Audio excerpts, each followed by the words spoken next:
Olá para você que acompanha a nossa programação. Olá, seja bem-vindo à edição de sábado do Pix News. Com a alta no preço da matéria-prima, fábricas usam a criatividade para garantir as vendas de ovos de chocolate e se manterem no mercado. Triatleta consegue terminar a rota do Iapoque ao Chuí. Foram mais de 8.000 quilômetros a remo pela costa brasileira. Estado de São Paulo sai na frente com a oferta de cannabis medicinal gratuita no Sistema Único de Saúde. Expectativa é de uma lei que garanta a distribuição nacional. Dirigível cruza os céus do Brasil. A aeronave que saiu de São Paulo com destino ao Porto Alegre retorna ao Sudeste. Saiba qual o objetivo dessa ação. Santa Catarina realiza o implante de marca-passo fisiológico. O Instituto de Cardiologia foi selecionado para o segundo procedimento do sul do Brasil. Vinho produzido no Uruguai é destaque internacional. Feito com variedade de uva francesa, o vinho Taná surpreende pelo sabor. Operação Semana Santa segue até domingo nas rodovias federais em todo o país. Polícia Rodoviária Federal deve reforçar a fiscalização em todas as regiões. E vamos atualizar as informações da tragédia em Santa Catarina. 4 crianças foram mortas e outras 5 ficaram feridas em atentado a uma creche em Blumenau. Essas e outras notícias você acompanha agora no Pix News.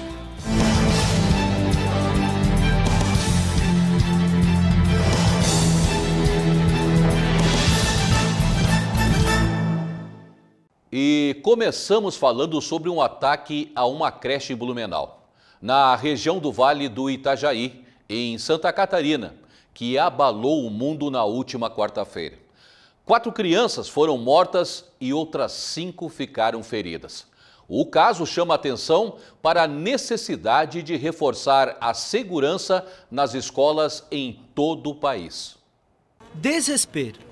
Esse era o clima em Blumenau na manhã da última quarta-feira. Com a machadinha em mãos, um homem de 28 anos ceifou vidas, sonhos e o futuro de 4 crianças, 2 de 4 anos, uma de 5 e uma de 7 anos. O ataque aconteceu no início da manhã na creche Cantinho Bom Pastor, na Rua dos Caçadores, no bairro Velha. A unidade de ensino é particular. Depois do ataque, o homem se entregou ao 10º Batalhão da PM, que fica perto da unidade escolar. Foi preso e encaminhado à delegacia da Polícia Civil para providências. O fato está sob investigação. Nós recebemos um chamado pelo 190 e imediatamente uma viatura nossa deslocou muito rápido para o local e assim deflagramos todo o cerco. E o criminoso, tentando se evadir do local, ele deparou com a movimentação nossa de viaturas e acabou sendo abordado e preso. E nesse ínter, enquanto a nossa guarnição chegava ao local, já foi acionado o Corpo Bombeiro do SAMU para iniciar o socorro às crianças. E um trabalho assim demorado, bem difícil, de isolamento do local, familiares desesperados, querendo saber dos seus filhos. E nós a Polícia Militar tendo que fazer essa contenção para que até que os pais viessem até o local, para a gente poder entregar os seus filhos com segurança. Então é um trabalho muito difícil, a corporação está muito triste, falando com os policiais, comandante, 1 minuto antes, 2 minutos antes, a gente teria evitado. Mas foi um esforço muito grande e, graças a Deus, conseguiu-se evitar até talvez o maior número de vítimas. Agora, nesse momento, estão sendo concluídos os trabalhos de necropsias para, assim que possível, os corpos sejam liberados para as famílias, para as devidas despedidas. E estamos trabalhando na ocorrência agora nos exames complementares, como por exemplo os equipamentos de informática, celulares. No momento o vestígio está em deslocamento para ser atendido pela nossa superintendência de Joinville, para que sejam extraídas as informações desse celular e tão logo o laudo pericial concluído será entregue à Polícia Civil para que dê continuidade nas investigações. O autor do crime responderá por 4 homicídios triplamente qualificados, por 4 tentativas de homicídio triplamente qualificado. Ele tem 4 passagens. Em 2016, por se envolver em uma briga em casa noturna.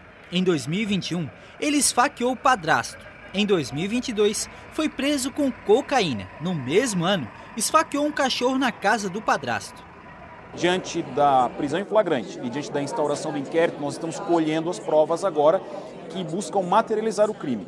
juntando laudos, oitivas de testemunhas, extração de dados de aparelhos telefônicos que possam dar, além da autoria, que já está clara, a materialidade e as circunstâncias que envolvem a prática desse crime. Motivação, como aconteceu, como fez pesquisas, se foi aleatório, se foi uma previsão dele já atuar naquela creche. Mas o que nós podemos constatar é que esse fato que aconteceu nessa creche foi isolado, não tem coordenação com outras situações, em princípio. Outras vítimas do atentado foram atendidas pelo Corpo de Bombeiro Militar de Santa Catarina e encaminhadas ao Hospital Santo Antônio e Santa Isabel. Estão sendo acompanhadas. Já são 5 crianças que se encontram em situação estável e sem risco de morte. O governo do estado cancelou nesta quarta e quinta-feira as aulas na rede estadual em Blumenau e declarou luto oficial de 3 dias pelo assassinato das 4 crianças que estavam na creche Cantinho Bom Pastor. Outros municípios também suspenderam as aulas. Com esse ataque em Santa Catarina, já são 10 atentados em unidades escolares brasileiras em 10 meses. Número que preocupa. Nos últimos 20 anos, 23 ataques ocorreram em escolas do país. Nossa equipe conversou com uma especialista em educação que falou sobre esses episódios e o que a sociedade precisa fazer para combatê-los. É um mistério saber o que passa na cabeça de alguém que comete esses tipos de ataques às escolas. Segundo especialistas, a maioria dos casos são motivados por vingança de preconceitos vividos no ambiente escolar. Nós temos uma possibilidade maior de desenvolver a agressividade se de alguma forma nós sofremos algum tipo de discriminação.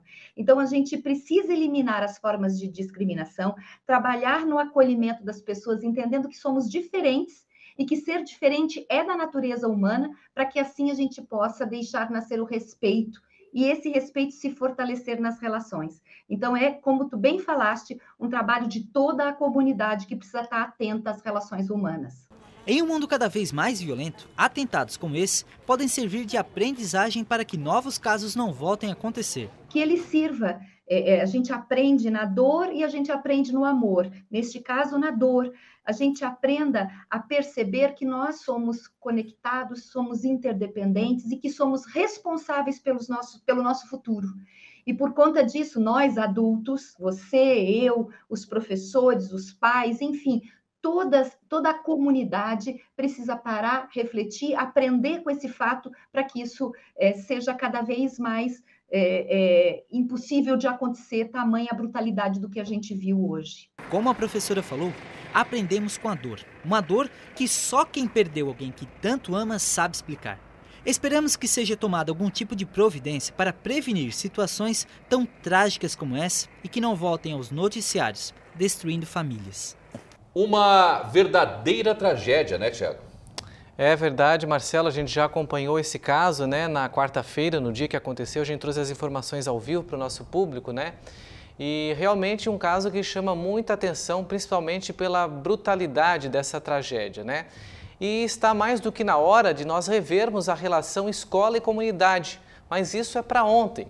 Mas eu quero chamar a atenção também a hipocrisia da classe política sobre esse fato, né? Foram correndo fazer uma reunião lá no ar-condicionado de Brasília, se mostraram preocupados com a situação, entendo como ser humano todos nós ficamos.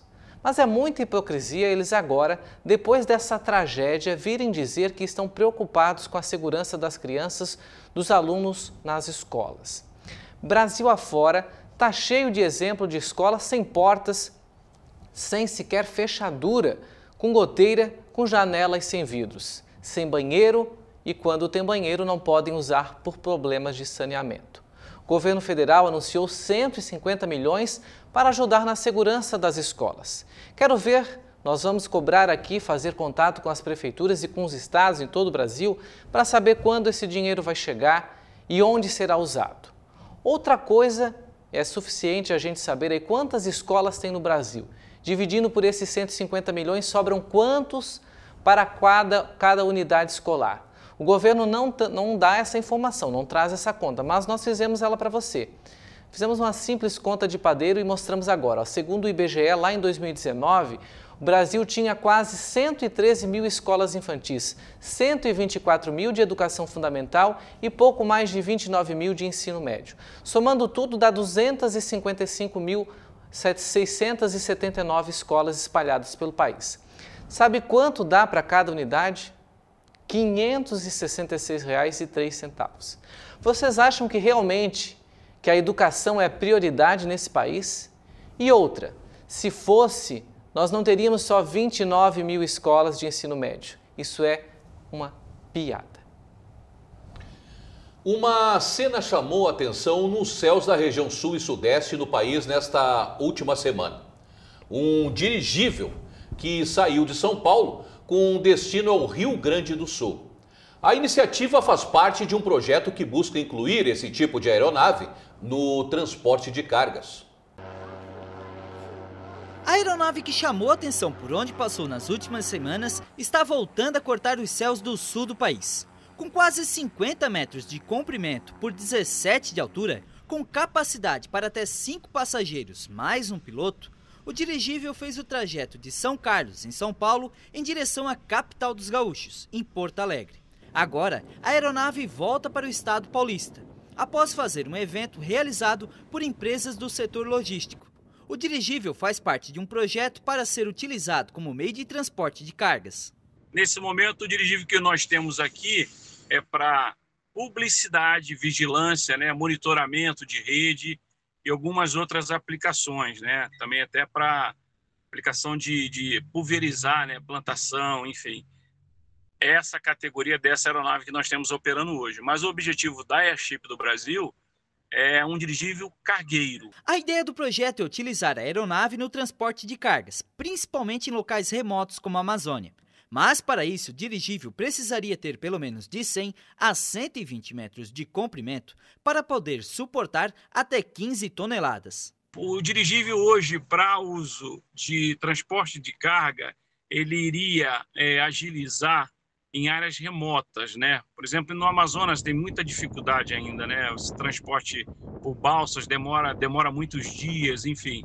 Esse seria o objetivo, em áreas remotas, quer dizer, você vai de um ponto ao outro, você decola de uma base e pousa em outra base, entendeu? Você não pega rodovia, você não pega congestionamento, enfim. Em toda a América do Sul, só existe este dirigível, tendo apenas uma empresa brasileira que constrói esse veículo no país, a única de toda a América Latina. Uma aeronave completa, o que diferencia é a forma de sustentação da aeronave.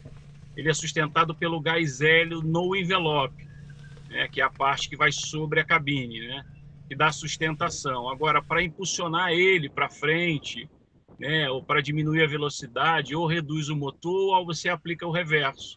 Ele tem um motor, tem hélice, é completo, é movida a gasolina de aviação. É uma aeronave completa, ou até mais completa do que muitas que tem hoje voando. Até os anos de 1930, os dirigíveis eram utilizados em várias partes do mundo.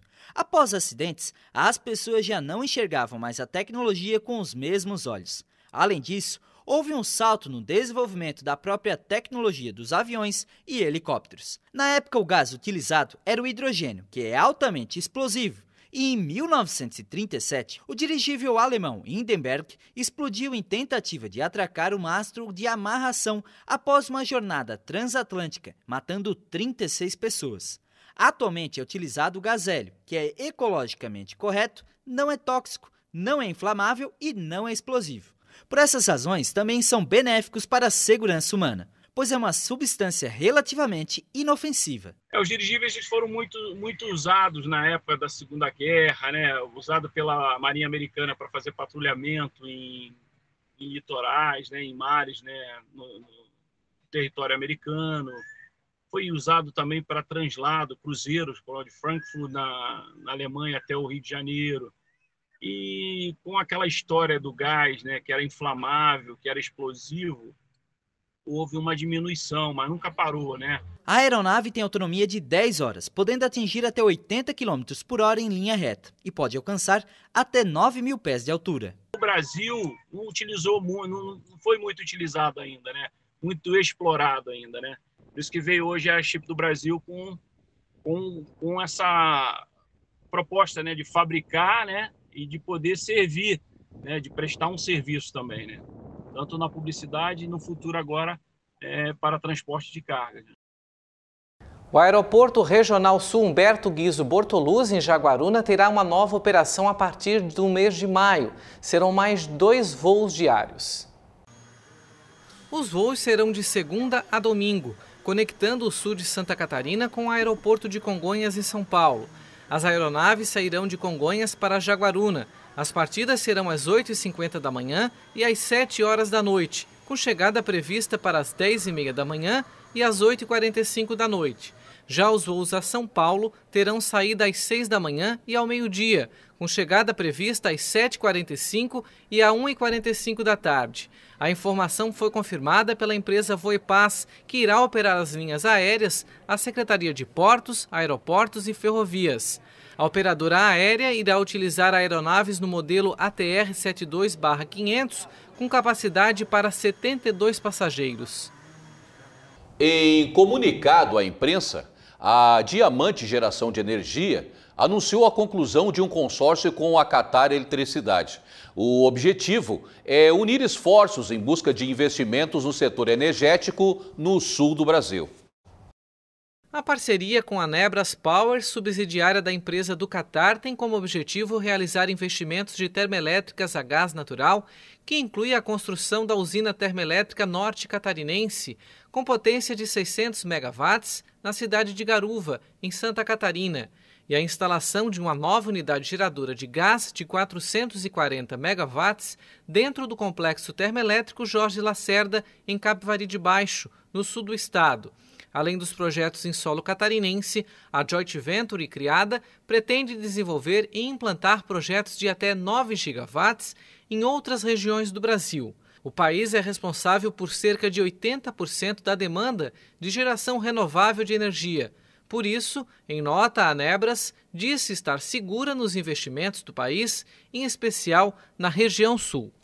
E quem ainda não comprou aquela lembrança de Páscoa, corre que ainda dá tempo. Agora, quem já comprou pôde perceber que o preço do chocolate aumentou. As fábricas dizem que a matéria-prima aumentou quase 20%. E para se manterem no mercado e garantir a venda aí na Páscoa, eles tiveram que criar algumas alternativas. Uma das épocas mais doces do ano está próxima, a Páscoa. A festa cristã, que celebra a ressurreição de Cristo, também é marcada pelos costumes gastronômicos, com destaque, é claro, para o chocolate. Mas esse ano poderá não ser tão doce assim para o bolso dos consumidores. Segundo a Associação Brasileira de Supermercados, o preço dos ovos cresceram entre 13% e 18% em relação a 2022. Um dos principais motivos é o aumento do preço dos insumos. A pasta base de cacau, fundamental na produção de chocolate, chegou a variar 40% em comparação ao ano passado. A solução encontrada para esses produtores foi reduzir na margem de lucro na média de 15%. Os insumos subiram muito, né? A massa de cacau, que se chama licor de cacau, subiu 40%, né? Outros insumos menos. A gente não teve condições de repassar 40% do custo para o produto final, né? O que significa que nós temos uma margem de lucro menor, mas compensamos isso com uma venda maior, né? Já estamos próximos de bater o recorde de venda do ano passado e acredito que isso vai acontecer. Essa mudança no preço tem mudado também o perfil do consumidor. Nessa fábrica, os ovos variam de R$ 7 a R$ 95. E neste ano, a opção do consumidor tem sido buscar os preços menores. Cada ano tem uma característica diferente, né? E isso é muito da demanda estabelecida pelo poder aquisitivo das pessoas, né? Esse é um momento em que os ovos grandes, os produtos mais caros, têm vendido menos, né?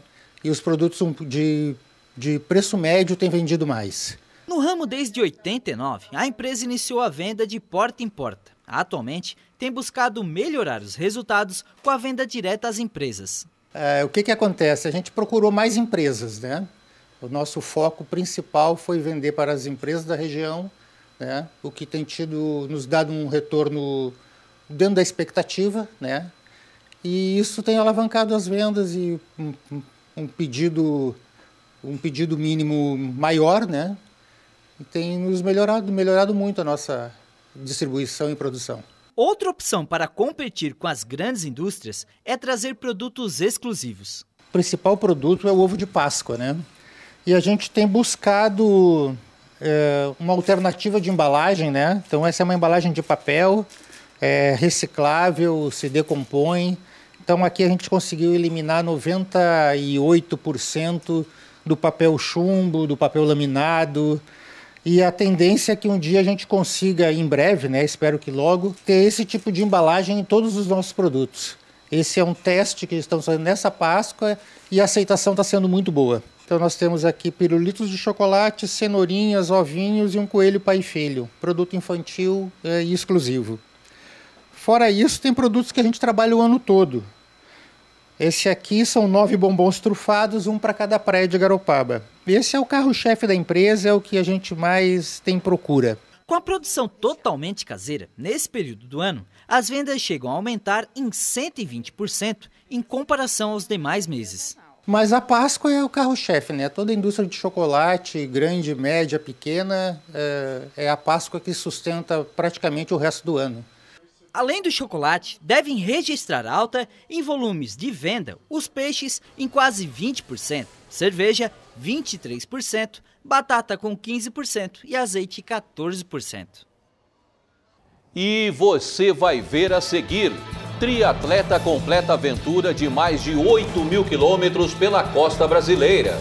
Tem a previsão do tempo para esse feriado de Páscoa. E falando em feriado, Operação Semana Santa da Polícia Rodoviária Federal segue até domingo nas rodovias de todo o país.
O triatleta Delson Rodrigues, que já esteve conosco aqui num podcast com o jornalista Vinícius Pacheco e a Meive, ele concluiu há poucos dias o percurso da expedição que leva o nome do Oiapoque ao Chuí.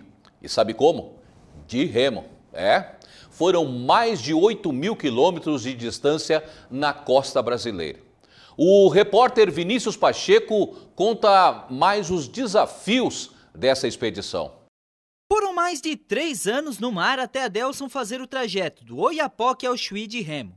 A expedição finalizou no fim do mês de março. Foram mais de 8.000 quilômetros de percurso, distância que exigiu bastante preparação do atleta. Eu me preparei remando 2.000 quilômetros antes disso, tá? Em 2019 e 2020 eu comecei a expedição.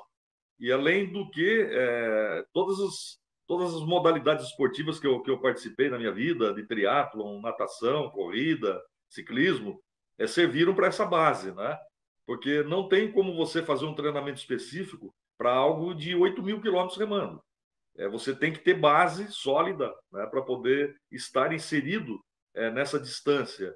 Não dá, por exemplo, para você falar assim, não, eu vou remar 8.000 quilômetros e vou fazer um treinamento aí de 6 meses, 1 ano. Isso seria praticamente inviável, né?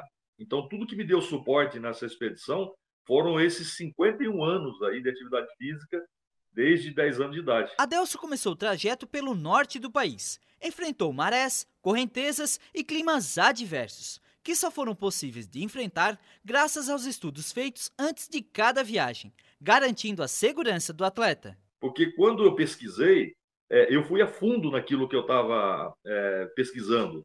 E os locais que eu passei, tudo que eu vi através da pesquisa, eles aconteceram durante a expedição. Tá? Então, isso foi mostrando para mim os locais onde eu não tinha problema nenhum. Tá? Com relação à insegurança, por exemplo. Tá? Mesmo porque a Marinha do Brasil também esteve, né, adiante dessa expedição, dando esse apoio de segurança. Né?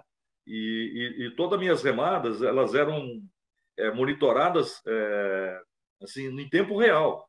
Né? Então, não tinha esse perigo nenhum com relação a esse detalhe, e muito menos eu ficar com medo. Né? Com a expedição, Adelson pretende escrever um livro de tudo que passou e viu na costa brasileira. É um misto de alegria, de felicidade, mas também de tristeza, né? Por você ter acabado uma expedição que durou mais de 3 anos. Né? Então, uma coisa que, assim, todos os dias, remar para mim fazia parte do meu organismo, faz parte do meu organismo. E hoje, por exemplo, ficar essa semana toda aqui já parado, está sendo meio complicado. Mas na certeza, né, de que logo, logo a gente vai estar em outra expedição, e esse período aqui é um período de descanso, é um período de descanso, mas produtivo, ele é ativo, porque eu vou estar envolvido aí com a edição do livro agora, e eu quero que esse livro saia o mais rápido possível no mercado, que é para vocês lerem, né, sobre a expedição de forma minuciosa, né, com detalhes e tudo mais. Então isso vai ser muito bacana para mim também. Isso está me dando uma grande força. Mas os desafios não param por aí. A próxima expedição deve ser ainda mais desafiadora. E assim que terminar todo esse processo do lançamento do livro e a divulgação do livro, eu vou estar inserido numa outra expedição, que é a sequência, né, que é do Chuí para Ushuaia. São mais 4.000 quilômetros, 2.000 milhas, até chegar ali no finalzinho da América do Sul, né? E depois fazer de novo um outro lançamento de livro, uma outra proposta aí de divulgação, né, de tudo aquilo que eu estou fazendo. A NASA anunciou nesta segunda-feira a tripulação da missão Artemis II. O programa faz parte de um projeto ambicioso que tem um médio prazo, lançar uma viagem a Marte. Uma mulher e um afro-americano, integrantes da missão Artemis II, vão viajar pela primeira vez em volta da Lua em 2024. A NASA, Agência Espacial Americana, divulgou os nomes dos membros da tripulação. Trata-se de 3 astronautas da NASA: Wade Wiseman, o comandante Victor Glove, o piloto afro-americano e Christina Koch. Os 3 passaram uma temporada na Estação Espacial Internacional. O comandante falou sobre o fato de ter um homem negro e uma mulher na missão. Isso importa hoje? 100% importa. Quero dizer, isso é incrivelmente importante. Rezo para que Deus abençoe esta missão, mas também rezo para que possamos continuar a servir como uma fonte de inspiração para a cooperação e paz, não apenas entre as nações, mas em nossa própria nação. But in our own nation. Koch, de 44 anos, uma engenheira elétrica que participou das primeiras caminhadas espaciais exclusivamente femininas enquanto esteve na Estação Espacial Internacional, será a primeira mulher a voar em volta da Lua. Am I excited? Absolutely. Estou emocionada? Absolutamente. Mas minha verdadeira pergunta é: estão emocionados? Embora a Artemis II não vá pousar na Lua, as viagens ao satélite natural da Terra, depois de meio século, serão retomadas com este programa, que é parte de um projeto ambicioso para estabelecer, no médio prazo, uma presença humana duradoura na superfície lunar e, finalmente, lançar uma viagem a Marte. O Instituto de Cardiologia de Santa Catarina foi selecionado como uma das instituições para a realização de implantação do marca-passo fisiológico. O estudo faz parte do Ministério da Saúde e o primeiro a ser realizado no estado catarinense. O procedimento já é realizado em outras partes do país, mas esse será o segundo em hospital público realizado no sul do Brasil. E o implante de uma nova tecnologia que é o implante de um marca-passo fisiológico. Esse fisiológico é que ele vai usar o sistema de condução elétrica do coração, diferentemente do outro que a gente vai estimular em pontos pré-determinados, que é o ressincronizador. A implantação do marca-passo fisiológico faz parte de um estudo do Ministério da Saúde, por meio do Programa de Apoio ao Desenvolvimento Institucional do SUS. O Instituto de Cardiologia de Santa Catarina foi uma das instituições selecionadas para a realização do projeto no sul do país. A intenção é comparar de que forma os pacientes se comportam a partir do implante tradicional do marca-passo e do marca-passo fisiológico.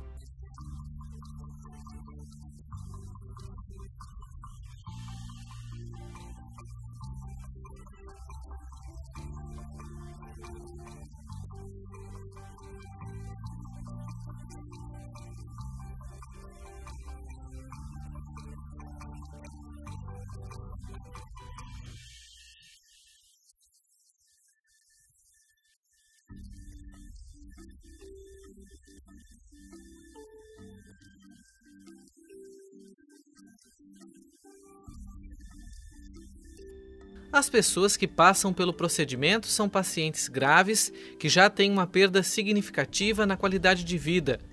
A insuficiência cardíaca é uma doença que é grave, né? Do doente cardiopata, causa 25 mil mortes por ano, 250 mil novos casos a cada ano no Brasil, tá?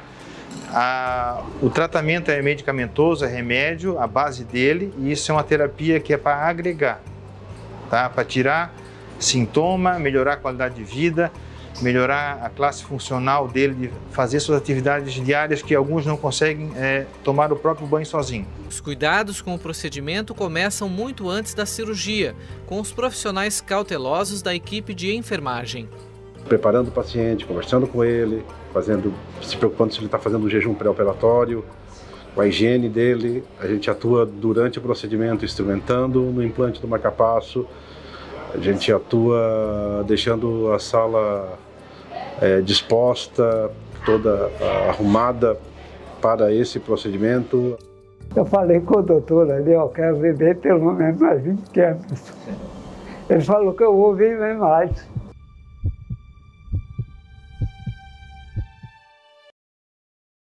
Foi inaugurado na cidade de São Vicente, em São Paulo, o primeiro centro de saúde pública no estado a fornecer terapias gratuitas à base de plantas medicinais, incluindo a cannabis. Batizado de Núcleo de Atuação à Saúde e Cuidados Integrativos, o centro é uma iniciativa do Instituto Articulação de Tecnologias Sociais e Ações Formativas. E a gente está oferecendo a consulta médica, né, o remédio, o óleo de cannabis medicinal e a terapia comunitária e diversas atividades, né, que englobam esse universo desse tratamento à base de plantas medicinais, incluindo aí a cannabis medicinal. A cannabis vem ganhando espaço dentro da medicina e tem se mostrado uma opção eficaz para o tratamento de alguns quadros de diversas doenças e síndromes. Apenas 1% dos médicos brasileiros que prescrevem cannabis. Então a gente acaba atendendo todo tipo de doença, desde quadros psiquiátricos de ansiedade, depressão, transtorno de espectro autista, borderline, bipolar, puxado para pacientes com quadros de dores crônicas, doenças neurodegenerativas como Alzheimer, Parkinson. Antes de tomar o CBD, eu estava em depressão, tive síndrome do pânico, tive um problema sério renal, estava com um problema sério na coluna, na planta do pé e com muita dor. Médico e paciente acreditam que a produção de matéria-prima para o CBD no Brasil vai baratear os custos em torno do tratamento.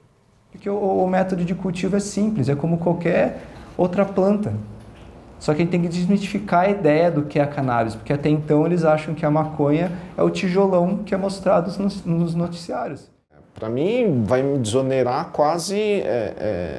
hoje eu gasto por volta de $1.000 a cada 3 meses. A canabidiol já é parcialmente legal no Brasil, mas apenas como tratamento para determinadas patologias, mas não está disponível gratuitamente aos pacientes do SUS. A distribuição pública e gratuita do óleo medicinal é possível em São Paulo graças a uma recente lei estadual. O governo federal espera aprovar em breve uma lei federal garantindo sua distribuição nacionalmente.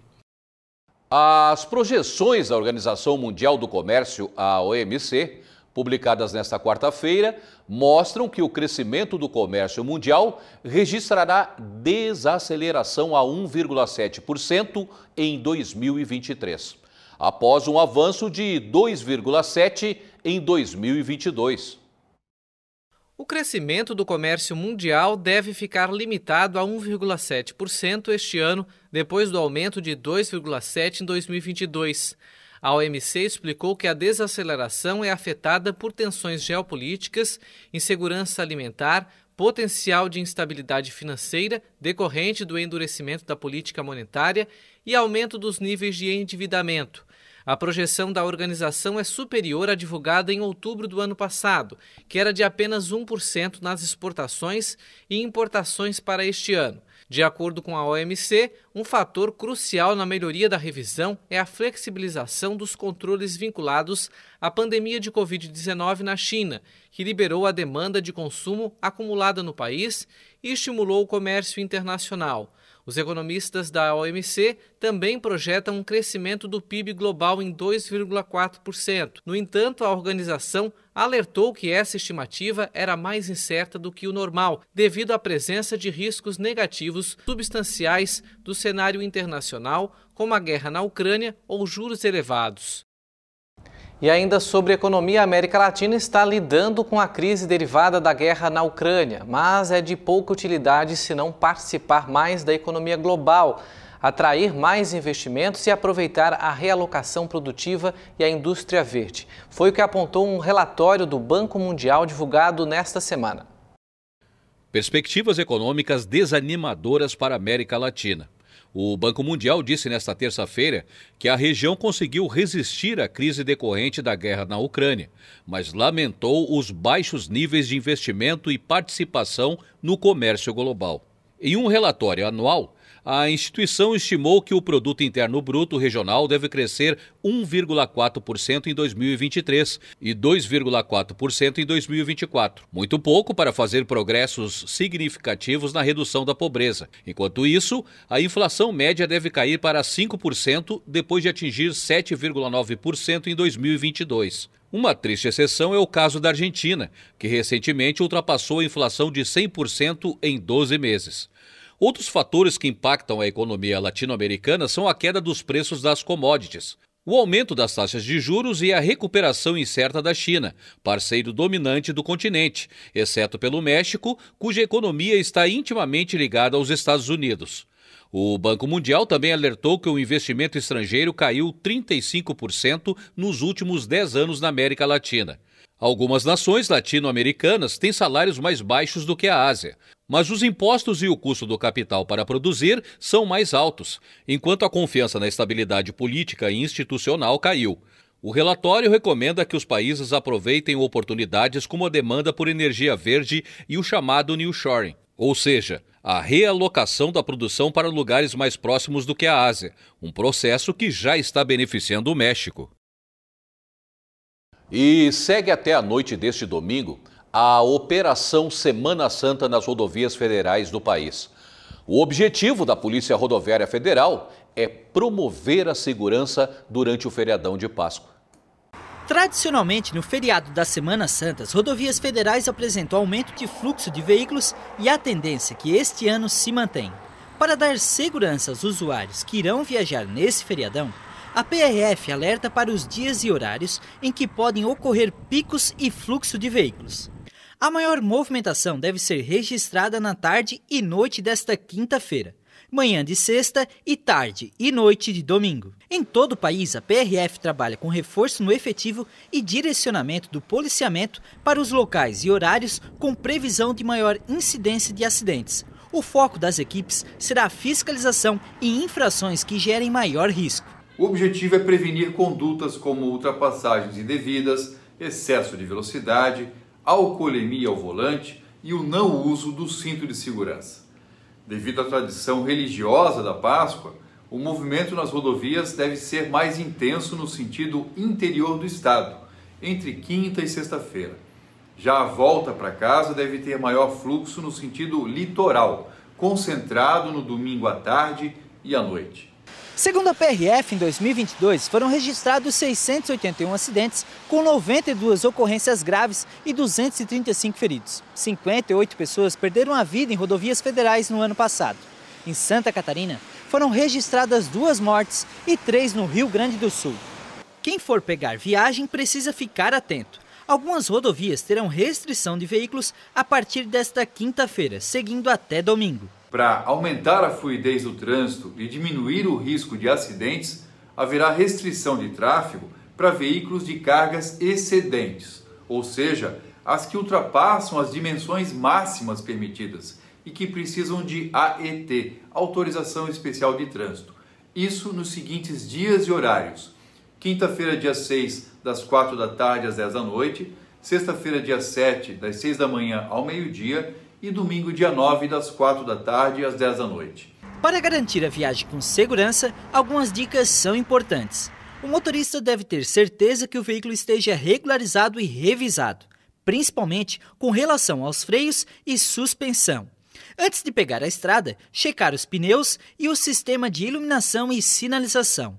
Se for dirigir, não ingerir bebidas alcoólicas e estar descansado é importante. Também é recomendado ter conhecimento do trecho e planejar pontos de paradas. Assim como o Chile e a Argentina, o Uruguai também possui potencial para produzir ótimos vinhos. Vamos conhecer os vinhedos uruguaios do Paralelo 35, uma das melhores regiões no mundo para produzir a bebida.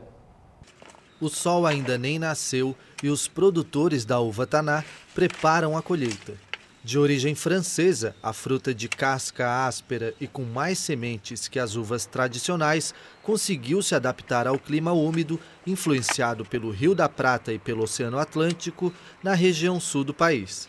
Canelones e a capital Montevidéu são as regiões que detêm a maior parte da produção de vinhos uruguaios e a Taná é a variedade mais cultivada, sendo responsável por 27% dos vinhedos no país. Bueno, los vinos Taná tienen 3 características creo que los diferencian bien. Uno es la intensidad colorante. O vinho Taná tem 3 características importantes. A coloração, já que a apresentação visual é muito importante. Na degustação posso destacar o teor forte, acompanhada pela acidez e o frescor. Apesar de ser produzido desde o século XIX, este tipo de vinho sempre apresentou características consideradas rústicas, mas na década de 1980 o foco mudou e a produção de vinhos finos foi intensificada. O país produz uma grande variedade de estilos, ocupando diferentes faixas de preços. Mas são as Tanás que ganham destaque, figurando entre as melhores do mundo. O país é hoje o principal produtor da uva, superando inclusive a França, seu local de origem. Lo que sí viene creciendo es la exportación de vinos. Ele vem crescendo a exportação. Se olharmos os índices, ele está no ranking como o principal. Logo, esse crescimento é acompanhado pelo vinho Taná. É um índice que se evidencia e, de alguma maneira, podemos dizer que ele representa ao mundo a produção do Taná. Em 2022, o Uruguai exportou cerca de 5 milhões de garrafas de vinho, movimentando mais de 18 milhões de dólares. E o Taná foi a variedade mais exportada. Mesmo com estes números, o país está cada vez mais apostando no enoturismo. A atividade turística pretende aproximar o visitante das vinícolas, movimentando a economia também em outros serviços, como hospedagem e gastronomia. Se estou indo para algum lugar aqui no Uruguai, costumo pedir. Obviamente, como estou dizendo, se eu pedir peixe ou algo assim, talvez eu peça vinho branco. Mas em algum lugar eu vou pedir o vinho tinto. Eu gosto, então geralmente é isso que eu peço.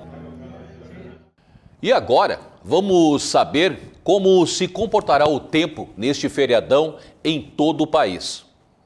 Após uma semana com muita instabilidade, parece que o tempo começa a melhorar neste domingo de Páscoa. Em Porto Alegre, na capital gaúcha, o sol aparece logo pela manhã e durante a tarde os termômetros podem chegar aos 28 graus. Na capital catarinense, o céu ainda vai apresentar muitas nuvens, mas o tempo deve firmar. O céu encoberto não permite que a temperatura tenha grande elevação e na maior parte do dia os termômetros irão variar entre 20 e 23 graus. A situação no Paraná fica muito parecida com Santa Catarina. Em Curitiba, as nuvens ainda vão predominar, podendo haver algumas aberturas, mas a temperatura não passa dos 20 graus. Já na segunda, essa melhora no tempo fica mais nítida. Algumas nuvens podem aparecer entre o norte catarinense e o litoral paranaense. Nas outras regiões, o sol predomina. Em Caxias do Sul, na Serra Gaúcha, o dia começa com clima ameno, podendo chegar aos 23, 24 graus durante a tarde. No Vale do Itajaí, em Santa Catarina, não chove e as temperaturas na cidade de Blumenau podem chegar aos 24 graus também durante a tarde. No oeste paranaense, na região de Cascavel, o dia começa com 17 graus, o sol aparece, durante a tarde a temperatura aumenta e no fim do dia algumas nuvens podem aparecer, mas não tem previsão de chuva para a região. O tempo segue firme também na terça-feira e no Pix News de terça a gente volta com a previsão do tempo para atualizar o restante da semana. Pois é, Tiago, nesta semana o ex-presidente Jair Bolsonaro depôs na Polícia Federal sobre o caso das joias que foram devolvidas.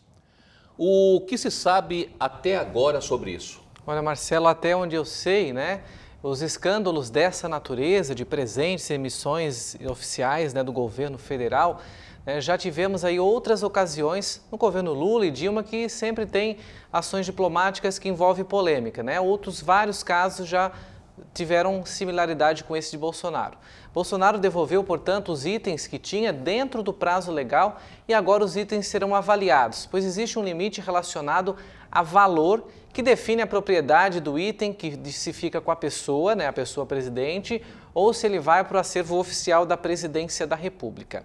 Agora, se for confirmado que Bolsonaro realmente cometeu crime, terão que rever um a um desses centenas de presentes que estavam no cofre do Lula. Vocês lembram desse caso, né? E também que estavam com a Dilma Rousseff, ex-presidente, assim que ela deixou o cargo, né, que tiveram que devolver esses bens, esses pertences. Mas a gente sabe aí só o que foi divulgado, né? Devolveram somente aquilo que foi divulgado. Será que ali não tinham presentes cujo valor fosse mais alto do que o valor considerável, aceitável pela legislação? Se realmente isso for confirmado, Marcelo e audiência, eu creio que certamente a própria Polícia Federal e a Receita terão que reavaliar, né, e divulgar publicamente tudo aquilo que foi devolvido pelos outros ex-presidentes também, porque a gente não ficou sabendo, pelo menos a gente não teve uma relação ou uma investigação similar a esse caso agora do Bolsonaro. Até porque também pau que bate em Chico também bate em Francisco, não é isso, Exato, Tiago? exato. Exatamente. Complicado, né, Tiago? Bem complicado. E aquilo que você sempre diz, 2 pesos, 2 medidas. Agora sobre o caso da creche em Blumenau, parece que temos novidades. As novidades ainda são poucas, né, porque o caso ainda está em investigação, a Polícia Civil ainda está apurando todas essas informações, ainda foram poucos dias de investigação, mas a gente já tem algumas preliminares, que por enquanto a polícia diz aí que o assassino da creche estava em surto psicótico. As primeiras informações apontam que ele teria dito que ouviu vozes na cabeça. O delegado-geral da Polícia Civil de Santa Catarina, Ulisses Gabriel, disse que ele fez uma montagem na cabeça de determinações onde indivíduos imagináveis estavam ordenando o crime para que ele praticasse esse ataque que culminou em 4 vítimas fatais, né? 4 crianças mortas, mais outras 5 vítimas em estado grave que foram socorridas e algumas até precisavam passar por cirurgias. Segundo os especialistas aí na fotografia do criminoso, divulgada aí nas redes sociais após o crime, é possível constatar um claro sorriso de satisfação.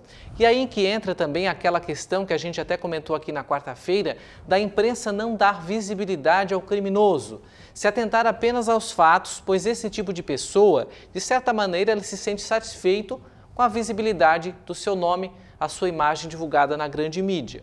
Bom, mas voltando aí às preliminares da investigação, se isso realmente proceder, nós podemos constatar que houveram vários erros nos demais crimes que ele cometeu. Porque em 2021, quando ele esfaqueou o padrasto, não foi surto psicótico? Né? Depois, lá em 2022, quando ele invadiu a casa do padrasto novamente, esfaqueou um cachorro, qual foi o motivo? São perguntas que certamente a polícia irá responder. Pela qualidade da polícia catarinense, a gente sabe disso. Até porque é uma resposta que as famílias pedem ao Estado catarinense em razão ao passado dele. É porque a gente viu muito o senso comum dizer assim, bom, mas ele já tinha crime, por que ele está solto? Qual a medida o Estado tomou com relação aos crimes passados? Advogados da área criminal já se manifestaram sobre o caso e alguns chegam a dizer que as audiências de custódia amenizam para criminosos como esses. E digo mais, eu falei em vítimas, 4 mortes, né, mais 5 crianças feridas entre 3 e 7 anos, né? Mas são muito mais vítimas. A gente fala de vítima fisicamente, mas psicologicamente todos aqueles professores, orientadores, né, os pais, os familiares das vítimas, os vizinhos da unidade escolar que vão diariamente acordar, olhar para aquela creche e lembrar desse trágico episódio. Então as vítimas são milhares. Né? E toda a sociedade brasileira que ao lembrar desse caso vai se sentir impune, né? Pelo menos até o momento. A gente lembra também que tivemos o caso de Saudades no Oeste Catarinense, onde 3 crianças menores de 2 anos também foram vítimas de invasão escolar. Né? E o criminoso segue preso, já foi a júri popular, mas ainda foi recorrido a sentença. Também se trabalha nessa possibilidade de um surto psicótico ou de ele estar fora de si no ato, mas eu acho que a gente precisa realmente discutir mais a fundo essa questão da legislação, porque as famílias e as vítimas realmente, quando a punição não é severa, não é rigorosa, não é ao rigor da lei, a gente sente uma impunidade, talvez entra até nessa seara que a gente fala da imprensa divulgar, incentivar, de outras pessoas também serem incentivadas quando sabem que isso pode acabar em nada, né? Ou com uma pena branda, uma pena simples, quando na verdade foram vidas que jamais voltarão. Afinal, qualquer caso contra a vida, né, requer rigoroso cumprimento da lei. Muito bem, Thiago. Obviamente que não se sabe a proporção dessa tragédia. É imensurável, né? E também falar que nós custamos um pouco acreditar nessa possibilidade de um surto psicótico. Obviamente a polícia, como tu falaste, a polícia catarinense, por sua excelência, vai chegar a uma conclusão. Sim. Mas também se sabe e se vê nos meios de comunicação que hoje muitos casos, muitas tragédias como essas, né, sempre levam para um lado de surto psicótico. No momento do crime, até então, quando se sabe, ele alegou que seria em função, parece que de uma desavença ou coisa parecida, né? Agora já está com outra versão, surto psicótico, né? E nós sabemos o que isso acarreta até numa futura pena, vamos dizer assim. Parece um álibi ou uma tentativa da defesa, né, de reduzir penas e deixar mais fácil essa punição, mais livre de outras penas mais severas, né? Exatamente. Essa, então, nós orarmos por essas famílias, né? Que realmente esse dia, na história de Santa Catarina, e mais preciso ainda em Blumenau, ficou marcado. Mas é vida que segue, né? Exato. Tiago. E essa edição do Pix News fica por aqui. Obrigado pela companhia e uma excelente Páscoa. Obrigado e uma excelente Páscoa a todos.